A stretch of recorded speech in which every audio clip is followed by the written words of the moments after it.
when it came time to hire me for the foundation, Alonzo said to me, "You got a fucked up reputation, but I'm going to hire you anyway. I believe that you have so much value that you can bring to the table." And I just remember saying, "Dang, did you have to say like what?" And he's like, "No, I'm going to let you know no one on in my camp wants me to hire you, but I'm going to."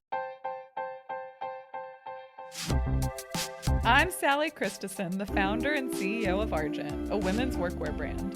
And this is Work Friends, a podcast for those who take their work, but not always themselves, seriously.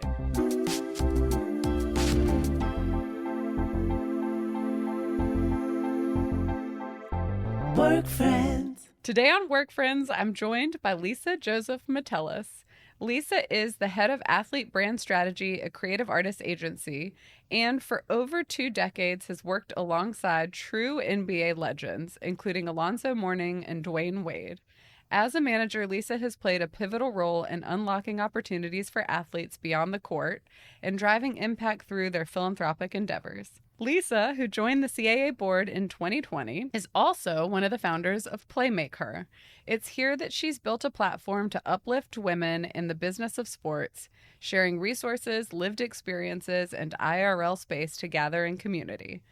While her clients are household names, Lisa's work often exists behind the scenes, and I'm thrilled to have her here to share more about what that really looks like, the good, the bad, and some major mistakes along the way. Now on Work Friends, Lisa Joseph Metelus. Welcome, Lisa. I'm excited that you're here.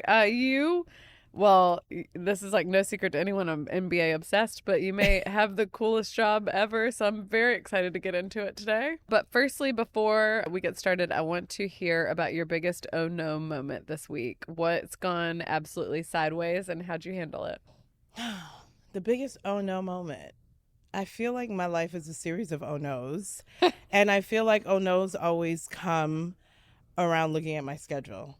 It's the how are we going to fit all of this stuff in? Mm-hmm. And I would say this weekend was really, really packed. So I think it was just like, dang, like what did we sign up for type of thing? I had on Thursday and Friday, our leadership team at CA had a retreat in Ojai. But I also had like my daughter's volleyball game that I had to get to, on Friday. But then also celebrating my dad's 78th birthday on Friday night.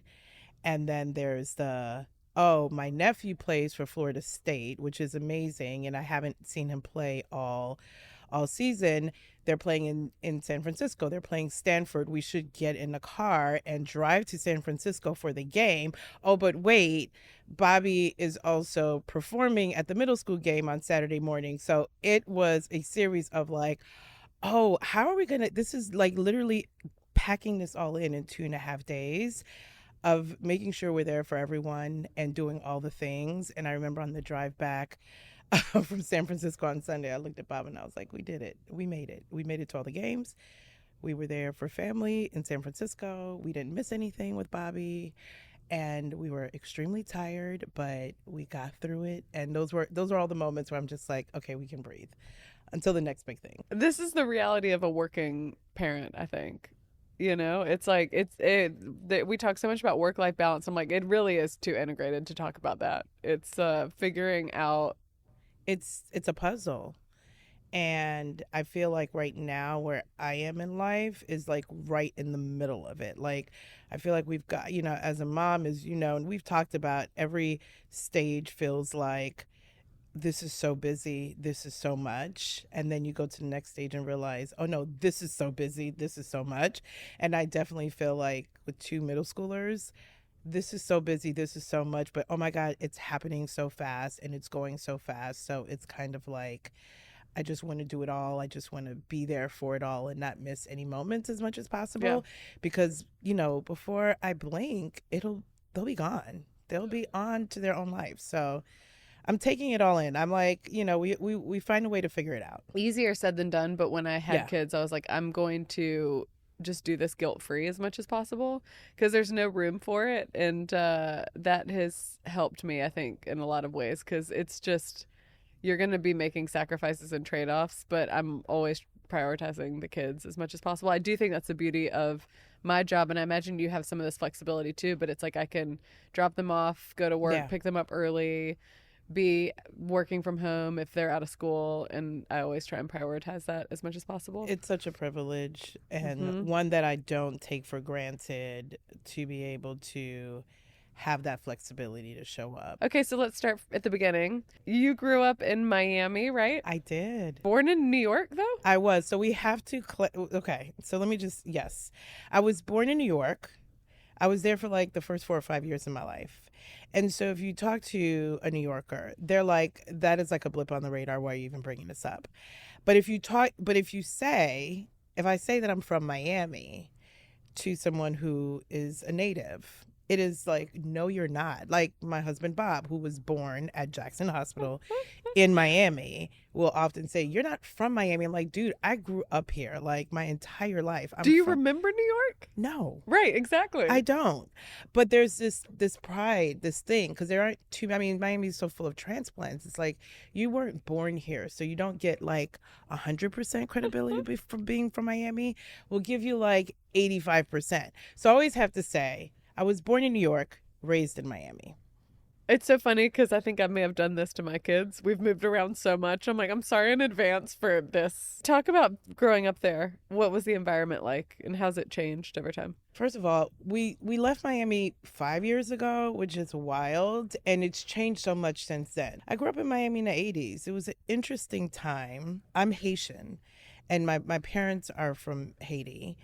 And it wasn't a good time for us in the 80s being Haitian in Miami. And there was a lot of shame in that because back then, you know, we were often referred to as refugees and boat people because there was always like, you know, Haitians that were escaping Haiti, that were coming to the shores of Miami and, you know, arriving by boat. And it wasn't a friendly time for Haitians in Miami. So growing up, I spent a lot of my childhood like not really claiming that I was Haitian because what came with that was like teasing and bullying. I think our like turning point was when Lauryn Hill and the Fugees and Wyclef came out. And they, you know, Wyclef obviously born and raised in Haiti, and you know, I'm jumping, but like that moment at the Grammys when he came out with like the Haitian flag, like anybody that was Haitian, especially in that community, was like, oh, okay. Okay, see, I told you we was cool. Like, you know what I mean? It was just like, it just made it like, gave you such a sense of pride, and there was a shift in that, which is really weird because you know, people talk about cultural moments and how they impact communities and people, and I go back to, I remember the shift of like not necessarily sharing that I was Haitian to like Haitian pride all day, and a lot of that was really hurtful and hard growing up in that environment. And like you know, my parents, especially my dad, like he'll come to school, you can't hide that Haitian accent, it's like loud and you know, it's something that like I just, for me, with even my kids, to be able to grow up in a space right now where we are proud of our culture, we are proud of our heritage, we are proud of who we are and where we came from. That wasn't necessarily the case growing up in Miami. But outside of that, it's Miami. So you have the beaches and the palm trees and like all of the amazing things that Miami has to offer. I feel very blessed to be able to grow up in a city that, you know, also was a young city, but you were able to watch grow. It's the place to be now. Yeah, I'm sorry that you went through that. I mean, that's because I imagine it really showed up in school is where you would see it for sure. often. I mean, this is like elementary, middle school, and I think by high school too. And I think, you know, I always grew up in the schools that I went to weren't very diverse in the sense that it was mostly like Black populated, but also heavy on the other ethnicities, Jamaican, Bahamian. And I remember when I went to high school, and I went to a high school where there was a lot of Haitian students. And that's where I felt like, okay, number one, we're in this together. Number two, we gonna write out for each other. Yeah. Number three, we're proud of who we are. And so that environment for me was really what I think also helped me kind of like own who I was. What were early examples of work that made an impression on you? Oh, early examples of work. I would say my mom, for sure. My mom was she was a manager by nature, right? She worked for a doctor and then started her own business, and her practice was opening up practices for doctors. And so there was several key Black doctors in Miami at the time. This is like, again, I'm thinking late 80s, early 90s, that she helped set up their practice. And at the time, I didn't know what that was, right? I would just know that she was working at a doctor's office. She would come pick us up from school, and I would be at her desk. And it's the weirdest thing, but like, I'm like, what, 7, 8 years old? And I would just see papers all over her desk, just like her desk always just had papers and files, and she just always looked so busy and important. And I remember saying to her, like when I was younger, Mom, I want to no, actually, I didn't say this to her when I was younger. I said this to her in a conversation that I had when she was dying. And not to be morbid about it, but it was that, right? I was 27 or 28. My mom passed away when she was 50 from breast cancer. Oh, I'm sorry. And this was 20 years ago now, 21 years ago. And I remember she asked me at that moment, like, almost like, what, tell me something about me that, like, I wouldn't know that you know, or like, how have I impacted you? Like, it was a question along that. And that's when I said, Mom, every time you would bring me to your office, I would see you just so busy on the phone. There's just like paper everywhere, and there's files. And like, I always said, when I grow up, I want to have a desk that has a lot of papers and a lot of files and look busy and feel important. And literally, that's what I had the same aspirations. I went to work with my dad, and all I wanted was a stapler. And like papers, because like the internet wasn't a thing, right? So it wasn't. You move paper around as a kid. You're like, okay, this is what I do. I sit and I be important. Yeah, and be important. Yeah. And so she got such a kick out of that, because she was just like, what? And I'm like, yeah, the papers and the stuff on. And now, truly, if you look at my desk, my home office or whatever, it's went from papers to like just Post-it notes all over the place of things that you have to follow up on. But that was my first, I would say, introduction to work and what I thought I wanted to do and who I wanted to become as a professional. When did sports come into your life? Well, definitely not on the court or on the field. The most non-athletic. I never played sports. I think for me, it was actually, for me, it was a very pivotal moment. It was, number one, I grew up, I have a sister like 18 months older than me. Neither one of us played sports. I think I tried out for cross country. It was a disaster, right? And so I just always focused more on the art side of things. So I was in theater and band and all that stuff. But growing up in our household, my dad was an avid, like, specifically NBA fan, right? Oh, good dad. He loved basketball. Like, he spent, a lot of his adulthood in New York, so he was a huge Knicks fan. And we didn't have a choice but to watch, like, NBA at home. And I was never into it. I just always thought it was like funny because my mom had a really great sense of humor. So she always thought it was funny that she would root for whatever team he was like against, like it was just like tried to create this tension in the house. Well, if you're going for this, I'm going for that. And my mom really weirdly was like, there were certain players that she really loved, like Karl Malone and like Clyde Drexler. So just being in our home on a Saturday, her doing our hair, I would think about like we're watching games. And I remember specifically, I say when I fell in love with the game, it was 1989, and it was watching the Bulls go against the Bad Boys, the Pistons. Oh yeah. Mm-hmm. And I remember, I'll never forget that vision or that kind of that photographic memory of like Michael Jordan walking off the court in defeat, right? He had not won any rings, but that was like what we now know is like the curve of like this rampage that went on, winning 6 rings. But at the time, I just remember looking up at the screen and I was kind of like halfway paying attention to the game. And I just knew I remember there being just like listening to the broadcasters and the sportcasters tell the story of like the Detroit Pistons. And I don't remember specifically who was on the team. I remember like Bill Laimbeer, and I obviously remember Michael Jordan, but there was expectations that, could Michael Jordan win this one? And I just got wrapped up in the story. And then it just left me on edge about what's going to happen next season. And that's what I love about sports. What I've come to love about sports is really the storytelling and the underdog, and how the underdog overcomes obstacles and challenges, and then, get to the top. And I witnessed it. We all witnessed it, right? We watched it, and I became obsessed. I was freaking obsessed. I had a severe obsession with the Chicago Bulls after that series.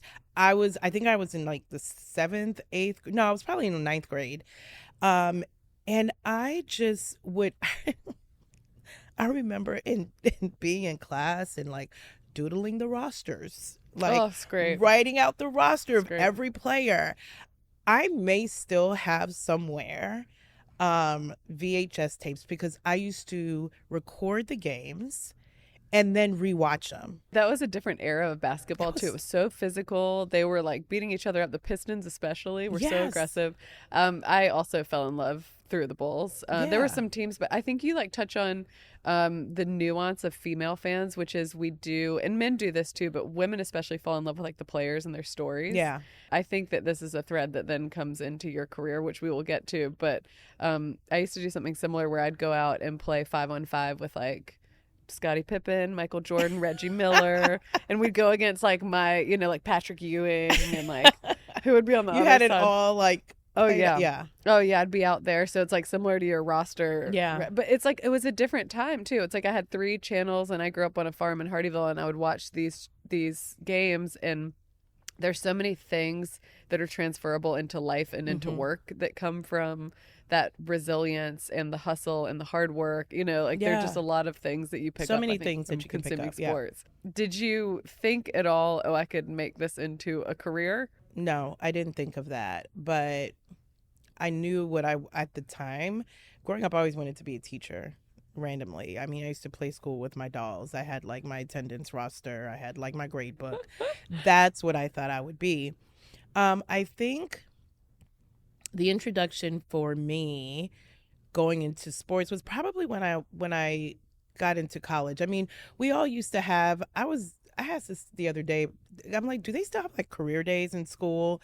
Because back then you would have these like career days and you would have all these people come in. I think they do. I don't know. Maybe my kids just haven't participated in it, because I'm like, but you would have like the policemen come and like, and then I think when I was younger, there was a journalist that came and spoke. And I just knew that like the idea of communications as a like industry and a career I can't even say I was fascinated by it, but I knew I didn't like math, and I knew I didn't like science. So this has to be like English. I'm pretty good in English. I feel like I'm a pretty good speaker, and it doesn't have anything to do with numbers. So this is probably what I'm going to end up doing. And so that seed was planted probably like in middle school, but I didn't necessarily know what that was. And I think it was when I went to the University of Miami. Go Canes. I started working in our sports information department. I majored in communications, but specializing in advertising and PR. And that's what I ultimately ended up doing at UM, and then got an internship with the Miami Heat, which then, I mean, that was the start of it all for me. Yeah, this was my question was around attending the University of Miami and landing an internship at the Miami Heat. So this is great. Yeah. It sounds like the perfect start to, I mean, my dream career. I say it now, but I'm like, yo, this was like such a great like starting point for me. I was responsible for going in and and transcribing Pat Riley's press conferences. I mean, incredible, Pat iconic, Riley. iconic. Like, are you kidding me? And so, and then I remember, and again, I don't know if they still do this, but I used to have to go into the locker room and you interview players and get like quotes. And I remember like the first two players that I had was Allen Iverson Oh, and Kevin Garnett. what? Oh my goodness! And then I'm like, well, first of all, I feel like we're the same age. Like because I went to UM. You kind of are. We were in the Big East. I was watching AI play UM at Georgetown and Ray Allen. Like I saw those guys in college, and now I'm interviewing them. It was weird. What a great internship, though. It was a great internship. To allow that kind of exposure, though, and Yeah. like learning. Yeah, It's such a gift. and I think this is why I'm so like it feels so cliche-ish with internships, but it's so important because you really get a sense of like what is it that I love about this job, right? And so what I and what I did was I didn't when I came in, I didn't stick to like this particular role they gave me, right? What I really started going towards was working with the community relations department because what I loved was seeing the players off the court. I loved seeing their impact when they went to a hospital visit or when they showed up at a school. And that made me realize, oh, you know what? I actually really love off the court Totally. because this is where you see their greatest work. And that's what that internship showed me about what I wanted to do for my career. I was an aspiring towboy, and you were like really having my dream job, if we're being honest. Okay, before we jump ahead, I have a question that I am actually curious to know the answer on. Can you help us understand what a manager does and the difference between a manager and an agent? And I have asked this 100 times, and for some reason, Do you get different answers? It hasn't stuck with me. So the agent does the on-court work. They negotiate the deals, right? And it's a little tricky because like you know working in Hollywood as well, agents are different. They're classified differently. If you're like a talent agent in Hollywood, you don't need to be licensed, right? For sports, you have to have a license to become an agent to negotiate deals. The manager or client servicing or whatever, you do everything else. And I don't know how prominent that was when I first started. There was a lot of agents that had to do both. They had to do the on-court and obviously like a lot of the agents would also do the shoe deals and they would do all of the bigger deals. And I think over time it kind of shifted. And for me, and we'll get into this, but like my role became important because the agent made it important and understood like I need support and I need to be able to allow you to go and manage, the athlete. And we work together as a team. It's not one size fits all. That's probably why it's like it's confusing. Yeah. This helps me. Okay, good. Back to Lisa. From right out of your internship, you started working with some extraordinary talent. I mean, truly icons. But Alonzo Mourning was... Yeah. He was the first person that I started working with. Which is a huge deal. How did these relationships come about so early in your career? And how do we go from internship to... Okay, so this is interesting.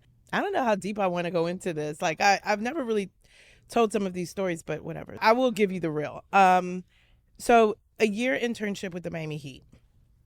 I get to experience so many different aspects of what that looks like working with an organization. And then you have this period where you can be hired by the team, and I was not. And I think in my class, I was probably the only one that did not get hired by the team. So some people like chose to leave or got other jobs. Other people got hired. I really wanted to stay, and I didn't get hired for a number of reasons. So I then went. I mean, I was devastated. Oh, I'm I sure. was like, are you kidding? Like, this is what I want to do. I spent the year building really strong relationships with a lot of the players on the team. but but if I also I made a few mistakes, okay, along the way. Let's talk about them. Let's talk about the mistakes. Let's talk about the mistakes. One was I had a very nonchalant attitude, right? Meaning, I wouldn't say it was overconfidence because it wasn't that, but I was at a very young age really like just confident about who I was. And I didn't necessarily like know how to play the game. So it was very easy for me to like build relationships with the players. And with that, and if I'm being honest, especially back, this is like what shit, like 20 plus years, more than 25 years ago. There weren't too many young women working in the business, right? It just wasn't.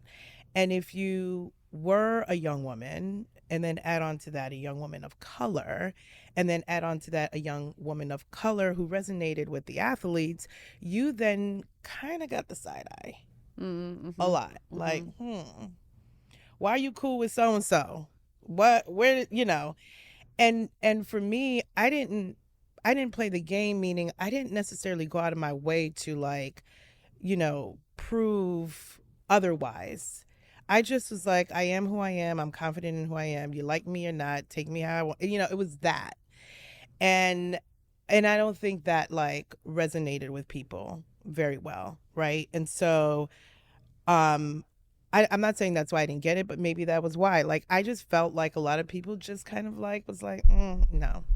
Well, I mean, I think that this exposes so many shortcomings of our society, but like it does speak to the fact that awareness of the politics of an organization that you're operating within is like critical information. And oftentimes women, and especially women of color, are excluded from that information that's happening more informally. Yeah. And we don't know that, like, that it's those soft skills coupled with awareness of the fact that we're already disadvantaged that are required to navigate the politics of it all.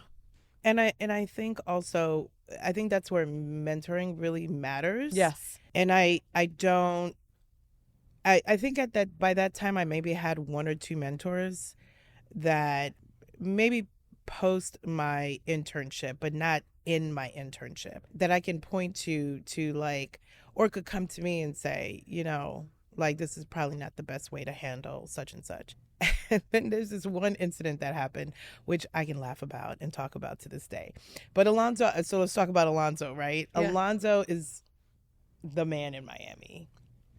He is like the $100 million player. At the time was a big deal. And Alonzo just always kind of like took a liking to me and was always cool with me. So he was having like a surprise birthday party for his wife at the time, Tracy. And he invited me. He invited an intern. Like I didn't, like, I was, again, cool with everyone. And I made an ass out of myself at the party. Like, I got drunk. Okay. I did not know. Again, so I was so green. And that's the thing people don't realize, is that I was so green. I didn't know you couldn't mix your liquor. Like, we were taking shots. I didn't know, because mind you, I went to University of Miami, had the full college experience, but I didn't drink a lot. And that particular day, I drank too much and I mixed the brown. You can't do that. The perfect place to Oh my God, the perfect liquor. place to experience it. You have the entire team at Alonzo Mourning's house in Coconut Grove, okay? And his agent is there. I mean, set the scene. It's like a movie. And I throw up on his floor. I mean, like, like, I cannot describe how awful that was. As an intern, you get invited. Like, what? This is during your internship. Wait, what? Excuse me. What age are we? 21? 21. Yeah. Okay. Mixed liquor, taking shots. I will never forget. And, like, obviously the guys thought it was funny, right? So I would, after that, like, Tim Hardaway, who I love, would be like, he used to call me Earl. Like, Earl, from that one situation, I could not live that down. Okay, so that's probably why I also didn't get the job. This time of year, we all have a holiday something to look forward to and a dress for. Argent's new arrivals bring the season to life with styles that meet the moment. Luxe satin and velvet are perfect for those 3 or 4 parties you've already RSVP'd to, and premium knitwear is the cozy, chic answer to holidays at home or on the road. As always, Argent's Italian wool suiting ties the season together, whether the day calls for a sleek blazer or a full power suit for toasting to a job well done. Explore what Argent has in store at argentwork.com. From all of us here at Argent, happy holidays. And so I ended up working for this production company in Coral Gables. It was like a 2-woman shop. It was, bless their heart, they were great, but I was miserable. I would go to work in tears. Like, I was sitting behind a desk. I went from interning for an NBA team, this is what I love, to like now trying to figure out what my next move is. And I'm sitting at this production company booking like photographers and camera crews for like CNN or whoever needed like local crews. It was awful. And also during that time, like that's when my mom had gotten diagnosed with cancer. So, and then you just, listen, at this time, I'm like 21, 20, maybe 23. I'm like, feel so lost in the world, right? Like I'm alone. I'm not dating anyone. I'm not in a relationship. My mother is sick. My career is not going the way that I wanted to go. It was awful. And I remember this one day I walked into the office and I literally like was in the bathroom, like pulling my hair. I was like, God, I am pulling my hair out. I cannot do this. I think I did it for a year. It's like, I can't do this. This is not what I love. This is not what I want to do. And I need you to open a door for me. And I promise you, later that day, I get a phone call from this gentleman named Andre Napier. Andre was really good friends with Alonzo Mourning. And Andre had seen me around. Alonzo had this really great 3-day charity event called Zoe Summer Groove. It was like the thing. It attracted all of the celebrities, all of the players, and he just did an incredible job of bringing together a community around sports and entertainment to raise money for local organizations in Miami. And there was this, so I think at the time I was, I don't remember if I was interning with the Heat during that time, but I remember I had this idea. There was this show on MTV called 12 Angry Viewers, and I feel like Ananda Lewis was on that show and someone else. And I remember watching the show, and the concept of the show is that they would show a music video, and then there would be 12 viewers that like critiqued it or whatever. And I went to Alonzo and I went to Andre, and I said, oh my God, I was on a flight with Ananda Lewis at going to this charity event. And I pitched her the idea of covering Zoe Summer Groove. And I think we could do a show and call it 12 Angry Ballers. And we interviewed the players. And so I had this really fantastic idea that I was so super hyped about. And Andre was just like, so even kill, like, okay, like it kind of felt like he was like crushing my idea. And so we ended up getting it done. But I felt in that process, I somehow got MTV to come down, shoot an entire show called 12 Angry Ballers. This is back in like the AI days, the Ray Allen days, the Patrick Ewing. You have like the who's who of the NBA on this show. And what did it do? It put Zoe Summer Groove on the map, because if you weren't invited into this thing, if you weren't physically there, you now got to see it on MTV. And I felt like I was running the whole production, and felt like I got no support outside, again, of the guys that were showing up and doing the things. But Andre came from the music business. He was a concert promoter. So they're just built differently. And I just remember thinking, like, he's just going to sit back and watch me run around and do all this and not ask me if I need support or like, what do I need? Like, it's almost like I felt like he was watching me fail. Like, he wanted me to fail. That's how I felt. And by the end of the night, I knew that I had done this incredible thing.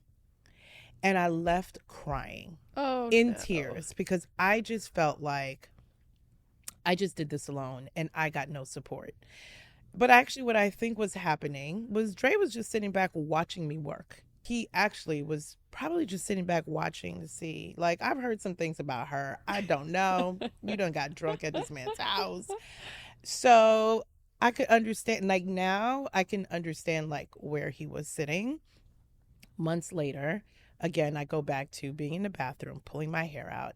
Later that night, I get a call from Andre, and he's like, hey, what are you doing later? Can you meet me at the Miami Open? I want to talk to you about coming on board full time. And that was kind of how I started my 13-year run with Alonzo. So, okay, there are a couple of themes I do want to touch on. So, Mm-hmm. one is you entered your internship as like a young black woman, Mm-hmm. and that in and of itself is unique in that Mm-hmm. environment. And I do think like what we read a lot with women is confirmation biases at play. So, like, Mm-hmm.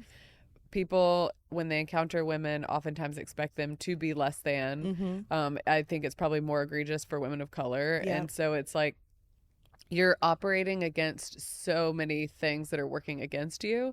And then on top of that, But I also didn't even know it at the time. totally. And Right. there's like a naivete Yeah. that can go both ways. It's a double-edged sword. So I think that, like, yes, that can result in you having too good of a time at the party or being too social with the players, but I also think it lends itself to dreaming up these like brilliant ideas, like this MTV idea Mm-hmm. that are beyond what a lot of people who are like more mature in their career would dream up, because Right. it's not as exciting to Yeah. them, or not that they have a lived reality that I think, like, you know, kind Yeah. of cut it, like hurts our imagination.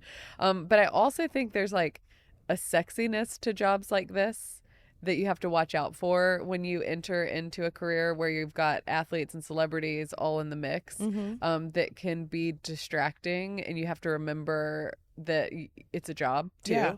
You know, and that you're there to like work. So I feel like that's a learning that is like, Absolutely. And it's also probably why, if I look at the latter part of my career, why mentorship is so important for me. 100%. That's the last piece, is the sponsorship and the mentorship. I mean, you have been a first in so many parts Yeah. of your career. And so you existing and you being who you are, and then now doing Playmaker and like Yeah. creating all these opportunities for this pipeline of like talent, and like to pass that down Yeah. is such a gift, but it comes from you having to really bear It's the brunt coming of from a my lot of own this. experience. Totally. I don't ever want, look, everybody's going to have their own, you have to have your own learning. You have to have your own experience. I feel like I had a rough start, but that's also why, for me, I'm so intentional about mentorship, especially women of color. It's why I've, been so adamant also about hiring young women in the business. I think it's really important for them to be in a space where they can work and see other women look like them. And all of that stems from that moment, right? That thankfully, and I give a lot of credit to Alonzo and the people around him, ultimately his team, that gave me grace and kind of was like, I also had to prove myself though too, right? So it's like you have the opportunity, but then you have to meet that moment. And I think what I felt like a lot of times, or I was alone or just trying to make this thing happen and I'm not getting the support, is people just kind of like watching and seeing like, okay, how do you operate? Like, was that you poolside throwing up? Is that you? Is that who you are? Or Yeah. are you this person that is like literally out here hustling? And I'll never forget when it came time to hire me for the foundation, Alonzo said to me, and if anybody knows him, I mean, just think about him on the court. It's kind of who he is off the court, very blatant. And, he said to me, he was like, you got a fucked up reputation, but I'm going to hire you anyway because I actually see what you do. And I believe that you have so much value that you can bring to the table. And I just remember saying, dang, did you have to say like what? And he's like, no, I'm going to let you know. No one in my camp wants me to hire you, but I'm going to. Ugh. And it's like, so for me, it was a moment of like, okay, Lisa, you got to own your stuff. Okay, but now I'm going to show you, like, I'm going to show everyone around you, like, why this was the thing to do. And years later, I would have conversations with people that will, it's like people will slowly open up after like 2, 3 years of me just putting my head down and doing the work, doing the work, doing the work. Like, and you develop relationships, they really get to know you. And it's like, you know what? We're such great friends now, but I have to tell you, like, I was not a fan. You know what I mean? And Yeah. those stories of, for me, like, were moments of redemption where it was like, I was so young. I was so green. I had very little mentorship and very little, nothing to point towards. And I don't ever want somebody to be in that situation the way Yes. that I was, alone. And again, that's what, for me, why it's so important to mentor. Well, and in this having space. someone that you respect that believes in you to open the door for you Yeah. is such a gift, Yeah. especially when you feel like everybody else, like when you have that underdog sort of feeling. Yeah. But I also think like your differences are of like so valuable, and I feel like he saw that, Mhm. maybe Andre saw that, but like you Mhm. were bringing something different to the table. Yeah. That's the beauty of, just surrounding yourself by people that represent different things, different Yeah. backgrounds, like have a different experience.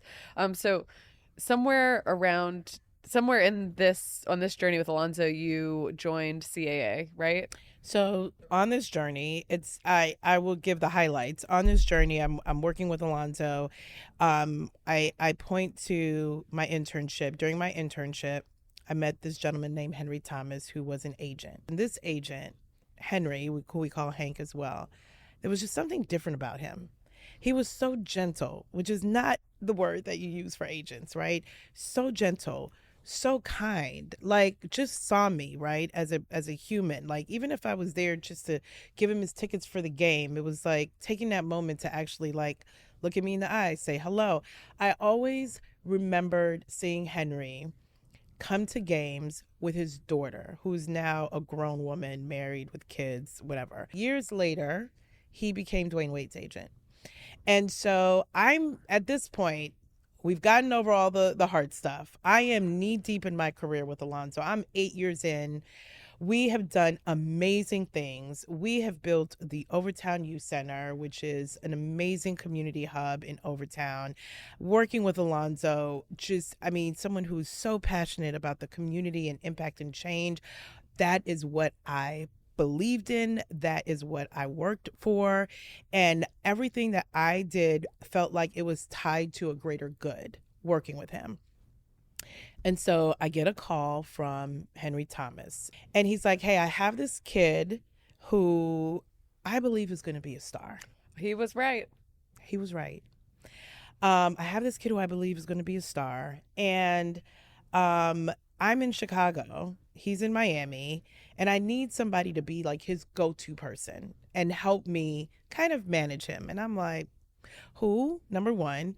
Two, I'm not quitting my day job. And I fly to Chicago and see Henry at his office in Skokie, Illinois. And he's talking to me about this kid, Dwyane Wade. Now mind you, I'm in Miami. Dwyane had a pretty awesome rookie year, but I wasn't paying attention to it because I had just lost my mom. And so I wasn't really like paying attention to the Heat. I wasn't going to games. And it's so much so I remember on my flight to Chicago, it's like, okay, if I'm gonna go meet with Hank, I gotta know something about this kid. What jersey number does he wear? Oh, he wears number 3. Okay, what school did he go? Oh, he went to Marquette. Like, I know nothing, right? Have this great meeting with Henry, and he's like, I really think that you would be like the perfect person to help guide him because I really think that he's gonna become something one day. And cut to, I fly back to Miami and I have my first meeting with Dwyane. And that begins a 20-year long time partnership and collaboration of all the things that you know and have seen since that moment. Where does CAA come into the equation? And for those who don't know, it's one of the biggest talent agencies globally, and as we'll discuss, where you've spent most of your career now. Yeah. Oh, yeah. So when I partnered with Henry, he was with a smaller firm called CSMG. And CSMG at the time when I joined had all of these major divisions in sports. They football, baseball, hockey, extreme sports. And over the years, people just started like going to different agencies. A group joined Octagon and some of the other agencies. And we were left at a point where Henry was, had a decision to make. Now, Henry was wildly successful. He was representing Dwayne Wade and Chris Bosh and all of these amazing players, who was doing amazing things. And as a black man in this business, I remember vividly having this conversation with him. Either I continue doing what I'm doing on my own, but I do think that I would be it would be a disservice to my clients because I don't feel like I can provide all of the things. I mean, he had some superstar clients that really needed the depth and a breadth that an agency can provide, right?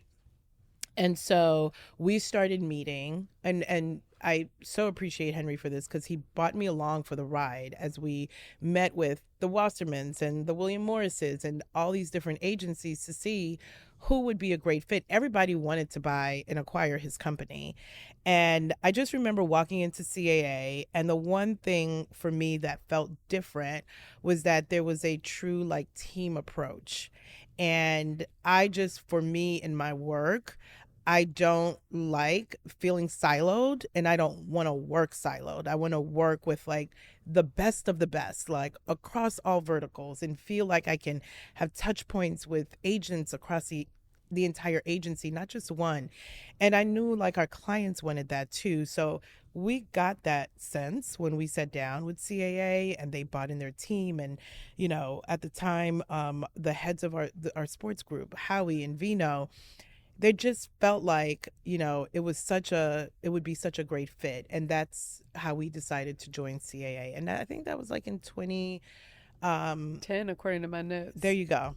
2010, the year of the big three. That was the beginning of the big three era. Yeah.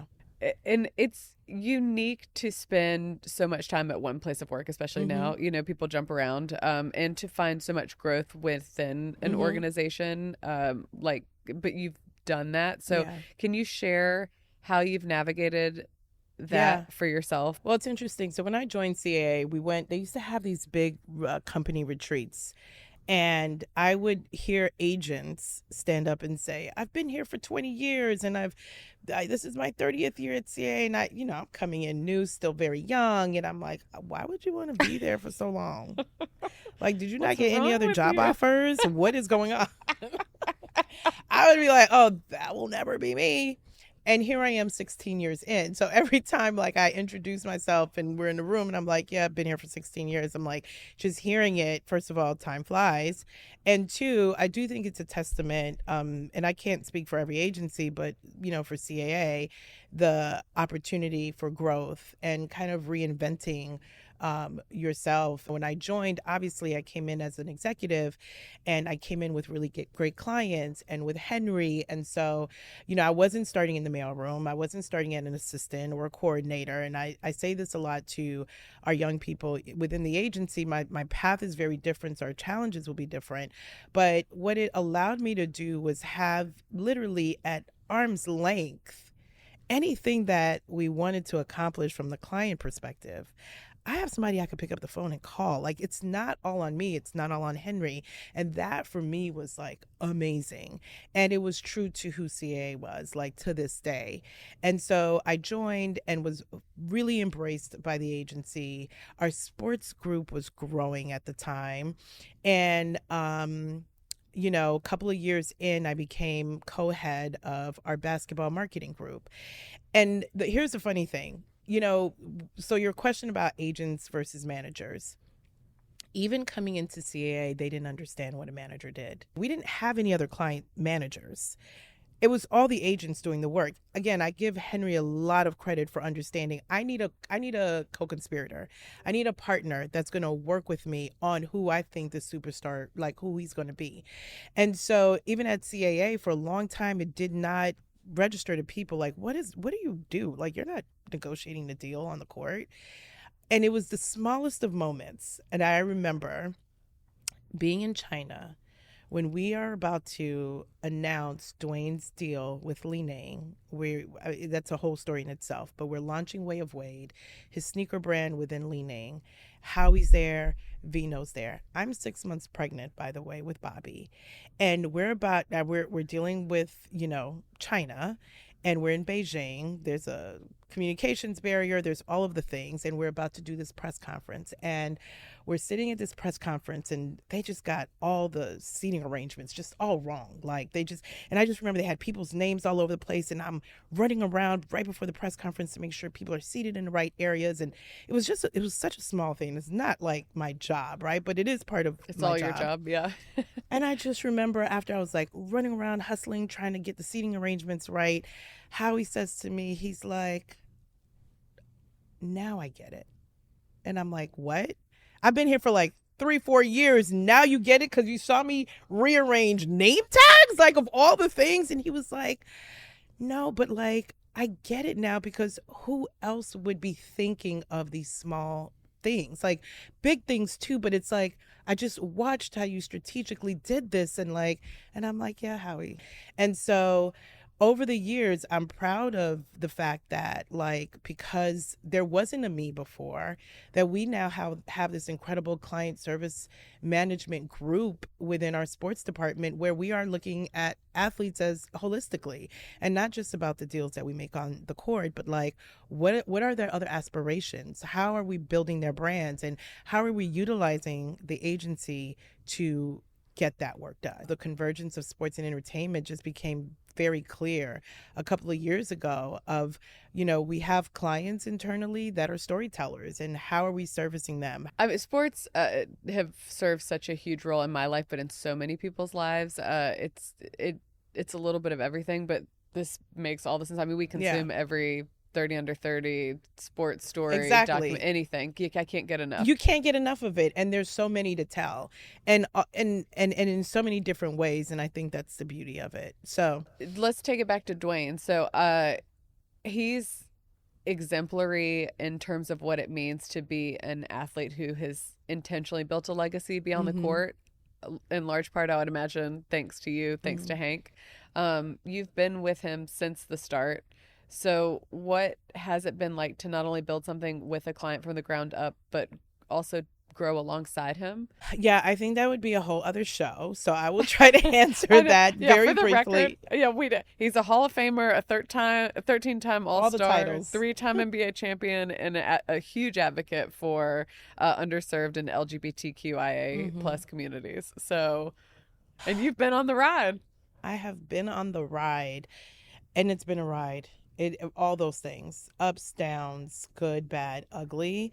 And I always say that, yeah, I'm extremely blessed. It's very rare that you do get a chance to be with someone from the ground up almost. I came into his life right after his rookie year, and it's experiencing two lives. It's your life and his life. And I think I don't know how to best describe it other than you're on this journey with this person for good, bad, and ugly, and it's business, but it's personal, and you are in it for the long haul, right? So it's amazing to have been there in 2006 in Dallas to witness the first championship. Amazing, right? But you also have to be there in 2007 when the team is losing, and there's shoulder injuries and there's surgeries, and it looks like it'll never go back up. You have to be there for the moments, the personal moments, the child custody cases, for, when they're getting sued and being in court. There's just so many things that I feel incredibly blessed to have witnessed firsthand, to be a part of, to help shape. And I think for me, the highlight of it was watching his statue go up in front of it's still the American Airlines Arena to me, but in front of the arena, and to know that you have been a part of that journey. And so I don't take it for granted. I think it's extremely rare, and there's so many lessons. And at the end of the day, Dwyane is a brother to me. He's family, And I'm just so incredibly proud of what we've built together. We're going to talk about 2018, your launch of Playmaker, which is, Playmaker. I mean, my favorite Mm-hmm. organization. But actually, so co-founded by friends of Argent, but Yeah. Asani Swan Benjamin, Carmen Wilson, and Shannon Daniel. What is it, and why did it need to exist? So all the women that you just mentioned have been in my life for a really long time, and we all met at different points. So one key thing when I talk about when I first started, um, Carmen came into my life when I started working full time with Alonzo, and she was really a trailblazer in this industry. She was the like maybe employee number 5 for the Miami Heat. She was very high up in Nike and did a lot of athlete relations and worked with the MJs of the world. And I would say the closest thing that came to a mentor was Carmen for me. Oh, And so Carmen had to talk me through a lot of these moments when I was really young, trying to navigate it. And she would be the one to tell me, "Girl, you gotta curb your edges." We didn't talk about this, but I'm 49 and I'm going to be 50 in December. So a lot of, the way that I think about my life is walking into my second half and what I want that to look like. And Playmakers is a big part of that. I think we've built an incredible community of women. And it started just from the need to see each other and to support each other and to encourage each other and celebrate our wins. To 8, 9 years later, really building this incredible platform and ecosystem for women in sports, in the business of sports. And so that's what Playmaker is. And yeah. it's such a special community. So we had the privilege of co-hosting a dinner with you all Yes, at around Super the Bowl. Super Bowl. You guys have a really it's a brunch around All-Star Weekend that Yeah. every woman in sports and beyond in entertainment and culture is really eager to get to and making time Yeah. to be at. Like that's a priority, I would say, for people Yeah, around we All-Star. we have what we've done the last 8 years is really try to show up in, tentpole moments around sports. So whether it's U.S. Open, definitely during All Star Weekend, during WNBA, and really also seeing the support of the men who Yeah. show up. I was at the brunch we had last year. We probably had a quarter of it was men, which was so great to see, and they believe in what we're doing. And so I think for us, as we kind of look at, Playmaker 2.0, is how we show up moving forward. Yeah, I think involving men too is so critical in the women's conversation Yeah. in general. But I've seen through firsthand experience that bringing them into the conversation is illuminating for them because it's not their lived experience. Yeah. And so when you bring them into these conversations and they're in positions of power and they recognize the pushback or some of the challenges that women are encountering, they can serve as really Yeah. necessary allies. It's the only way to change Absolutely, things. for sure. So I mean, I think that's like a brilliant way to structure it. In 2020, you were named to the CAA board, Mm, becoming the first Black woman in that role. yeah. Can you share a bit about stepping into that position? And is that exciting, daunting, a bit of both? All of the above. Yeah. I think obviously the oh wow, the state of the world at that point, the light bulb moment for a lot of corporations to say, wait, we actually don't have representation. The acknowledgement of that and ownership of that was important, and I think CA saw that.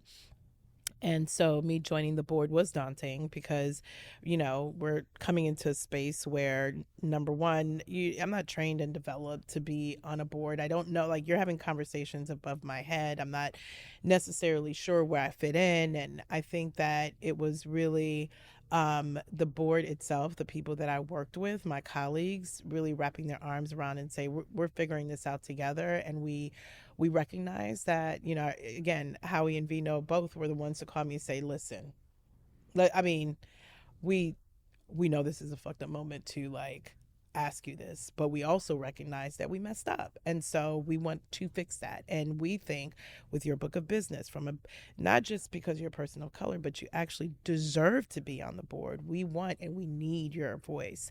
And so that for me was hugely important. And so I've been on the board and it's been an incredible learning experience for me. It's been so great for me to see the agency from a very holistic view, to have impact on the work that we're doing, to have impact on culture, to ensure that there are pathways for younger people that are coming in, younger people of color.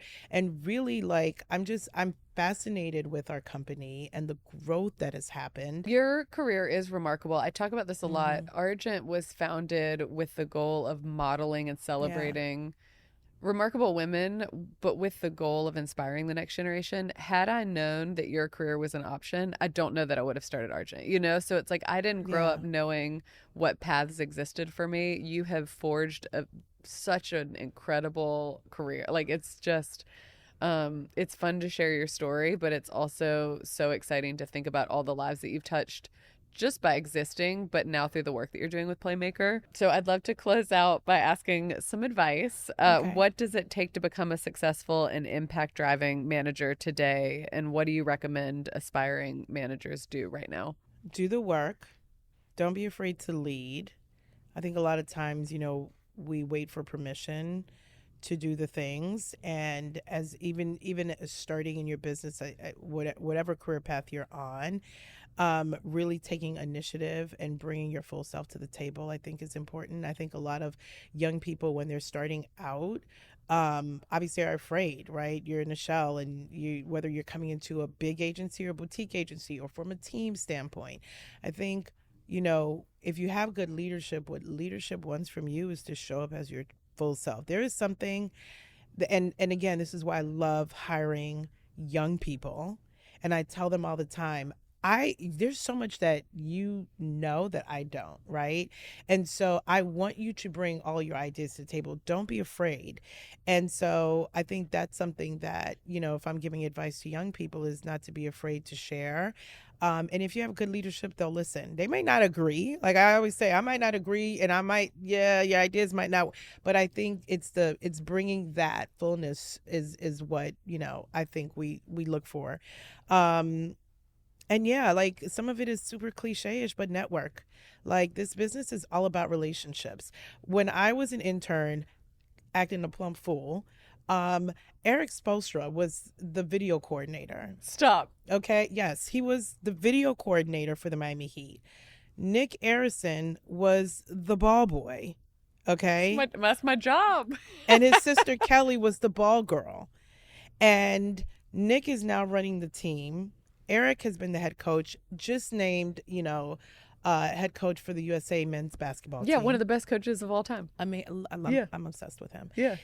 And these are people that I grew up in the business with. And so I think peer-to-peer mentorship and relationships is just as important as laddering up, because you're gonna end up doing business with the people that you grow up with. And reaching down, which you're touching on. Absolutely. I completely agree. It's like it's forming relationships within the industry, outside of the industry. You just never know where things will lead. And it's especially important in your role. For sure. Because you're brainstorming creative ways to activate. And I lied that was the last question. As someone who professionally, so on this note, advocates for her client for a more inclusive workplace, for more diverse voices to have a seat at the table, are there any lessons from work that you think apply more generally to professionals? Lessons? Mm-hmm. I literally, like, we could start at the beginning of this podcast with all the mistakes, but also here's what I would say. Don't be afraid to make mistakes. Like, and that goes back to what happened in the beginning. I made mistakes, right? But I think it's how you learn from them and how you respond to them that matters. And that sounded very cheesy and cliche-ish, but literally that's the story of the beginning of my career. And I think that's really important. So that's what I would say. Totally. It's the point. It's the whole point is that failure means you're outside of your comfort zone, or, you know, doing things that you're learning from everything. Everything works out for a reason. And you're making mistakes, like genuine mistakes that like you can recover from. And I think that's important. That's what I would say. Well, that's in starting a business. It's like, I'm going to make mistakes. Like, I just have to make sure they're micro events and that nothing is catastrophic. So like early days, you're more vulnerable. And so my entire job is just making sure that nothing is a fatal mistake. For the survival of the business. And that's it. Everything else is in play. Exactly. So we've come to the end of our episode, which means that we are now going to move into my favorite segment, Would You Rather? Oh, okay. Okay, ready? Yeah. Would you rather start work at the crack of dawn or burn the midnight oil? At 49, crack of dawn. Neither. Would you rather go to back to school to learn a new skill or teach what you know to a class of newcomers? I think learn a new skill. Would you rather accidentally mark every email in your inbox as read or have your calendar wiped? Is there a both in this situation? Oh my God. That is like, oh. I would say, oh God, no, that is a hard question. I don't want my calendar wiped. I don't want it's too much. It's too many. It's too much. I assumed that would be your answer. But I will also say that's the best answer we've ever had is to have both options available. Everyone else is like panicked, stricken. Would you rather write a great piece of feedback or receive a great piece of feedback? Oh, these are good. I feel like I would write a great piece of feedback. I think that would be helpful to someone. Would you rather have a desk next to a loud talker or a loud chewer? My son is a loud chewer. He is a smacker. It is the most annoying thing in the world. I would take a loud talker any day. Yeah, I can't deal. Would you rather only answer emails with emojis or only answer calls on FaceTime? Answer emails with only emojis? I think that would be fun. Would you rather accidentally leave your mic unmuted or your camera on? I leave my camera on. You're just gonna see the real and the raw. Yeah. Same. Would you rather start a career as a manager in the 2010s or in the present day? I think I'd still go back to where I started. Yeah. Lisa, thank you so much for being here. I am in awe of all that you have done, continue to do, and all that you do for women. Thank you. It's men and women, obviously, but I think that you're really leaving your mark on women in the industry. So I appreciate it. I appreciate this platform. I'm so grateful we got a chance to do this. We've been talking about it for a really long time. And, I love you and everything that you're building. So thank you for having me on. You've had some amazing women. And I'm so grateful that I can now be added to that roster. Thank you. Thanks, Lisa. Thanks for listening to Work Friends, a podcast from Argent. Listen and follow on all podcast platforms. Subscribe to the Argent YouTube channel for more clips and bonus content. And follow us on Instagram @Argent for all the latest. And before you go, don't forget to give us a 5-star rating and leave a comment. It means so much to us. I'm Sally Christensen, and we'll see you next time. Work Friends. Work Friends is produced by Gina Marinelli with editing by Ryan Woldoff. Our theme music is by Karina DePiano and Melanie Naima. This episode was recorded at Podhead Studios in Los Angeles, California.